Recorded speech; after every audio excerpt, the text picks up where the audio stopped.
السلام علیکم۔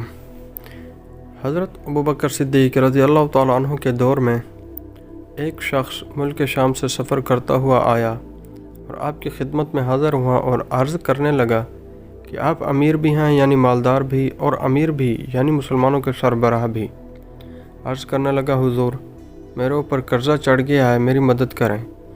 تو آپ اس کو اپنے گھر لے گئے۔ شخص کہتا ہے کہ باہر سے دروازہ بہت خوبصورت تھا، لیکن گھر پر ایک چارپائی بھی نہ تھی۔ کھجور کی چھال کی چٹائیاں بچھی ہوئی تھیں اور وہ بھی پھٹی ہوئی۔ فرماتے ہیں سیدنا صدیق اکبر رضی اللہ تعالیٰ عنہ نے مجھے چٹائی پر بٹھا لیا اور مجھے کہنے لگے، یار ایک عجیب بات نہ بتاؤں؟ میں نے کہا بتائیے۔ تو عرض کرنے لگے، 3 دن سے میں نے ایک اناج کا دانہ بھی نہیں کھایا، کھجور پر گزارا کر لیتا ہوں، آج کل میرے حالات کچھ ٹھیک نہیں ہیں۔ تو شخص کہنے لگا، حضور میں اب پھر کیا کروں؟ میں تو بہت دور سے امید لگا کر آیا تھا۔ تو فرمانے لگے، تو عثمان غنی کے پاس جا۔ شخص کہنے لگا، مجھے تو بہت سارے پیسے چاہیے۔ آپ نے فرمایا، تیری سوچ وہاں ختم ہوتی ہے جہاں سے عثمان کی سخاوت شروع ہوتی ہے۔ تو جو سوچتا ہے اتنے ملیں گے۔ تیری سوچ ختم ہوتی ہے وہاں سے عثمان کی سخاوت شروع ہوتی ہے، تو جا ان کے پاس۔ شخص کہنے لگا، آپ کا نام لوں کہ مجھے امیر المؤمنین نے بھیجا ہے؟ تو فرمانا لگے، اس کی ضرورت ہی نہیں پڑے گی، صرف اتنا بتانا کہ میں مقروض ہوں اور رسول اللہ صلی اللہ علیہ وسلم کا نوکر ہوں۔ شخص کہنے لگا، وہ دلیل حوالے مانگے گا؟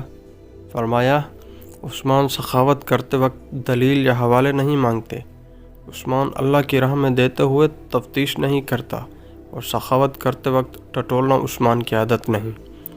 وہ شخص کہتا ہے کہ میں چلا گیا، پوچھتا پوچھتے دروازے پر دستک دی۔ حضرت عثمان غنی کے اندر سے بولنے کی آواز آ رہی تھی۔ اپنے بچوں کو ڈانٹ رہے تھے کہ یار تم لوگ دودھ کے اندر شہد ملا کر پیتے ہو، خرچہ تھوڑا کم کرو، اتنا خرچہ بڑھا دیا ہے، دودھ میٹھا شہد بھی میٹھا، ایک چیز استعمال کر لو، تم کوئی بیمار تھوڑی ہو۔ شخص کہتا ہے، میں نے کہا ابو بکر تو بڑی باتیں بتا رہے تھے، یہاں تو دودھ اور شہد پر لڑائی ہو رہی ہے، اور مجھے تو کئی ہزار دینار چاہیے، کیا یہ دے دے گا؟ شخص کہتا ہے کہ میں ابھی یہ سوچ ہی رہا تھا کہ اندر سے دروازہ کھلنے کی آواز آئی۔ وہ باہر آئے اور میں نے سلام کیا، انہوں نے سلام کا جواب دیا اور وہ سمجھ گئے کہ میں مسلمان ہوں، اور مخاطب ہو کر کہنے لگے، معاف کرنا، بچوں کو ذرا ایک بات سمجھانی تھی، آنے میں ذرا دیر ہو گئی۔ ان کا پہلا جملہ ان کے بڑے پن کا مظاہرہ کر رہا تھا۔ پھر دروازہ کھولا اور مجھے انہوں نے گھر بٹھایا، اور میرے لیے جو پہلی چیز پیش کی گئی وہ دودھ میں شہد ڈال کر دیا گیا، اور پھر کھجور کا حلوہ پیش کیا گیا۔ شخص کہتا ہے کہ میرے دل میں خیال آیا، عجیب شخص ہے، گھر والوں کے ساتھ جھگڑا کر رہے تھے، ایک چیز استعمال کیا کرو، میرے لیے 3 چیزیں آ گئی ہیں، لیکن ابھی میرا تصور جمع نہیں تھا، میں نے دل میں خیال کیا اتنا تگڑا نہیں جتنا ابو بکر صدیق نے بتایا ہے۔ وہ شخص کہتا ہے کہ کھلانے پلانے کے بعد پوچھنے لگے، کیسے آئے ہو؟ میں نے کہا کہ میں مسلمان ہوں اور ملک کے شام کے گاؤں کا رہنے والا ہوں، اور کچھ کاروباری مشکلات آئی تو مقروض ہو گیا ہوں، اور میرے اوپر قرضہ ہے اور مجھے کچھ پیسوں کی حاجت ہے۔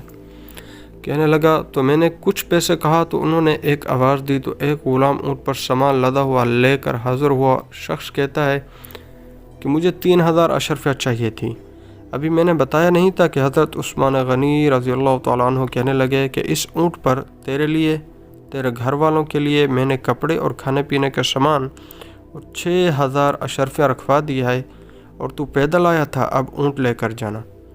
شخص کہنے لگا، میں نے فوراً سے کہا، حضور یہ اونٹ انہیں واپس کرنے کون آئے گا؟ حضرت عثمان فرمانے لگے، واپس کرنے کے لیے دیا ہی نہیں ہے، یہ تحفہ ہے، تو لے جا۔ شخص کہتا ہے کہ میں کہاں سے چلا تھا ڈھونڈتا ہوا، اور پھر مدینے میں آیا، اور جب مدینے میں آیا تو اللہ نے مجھے جھولی بھر کے عطا فرمایا۔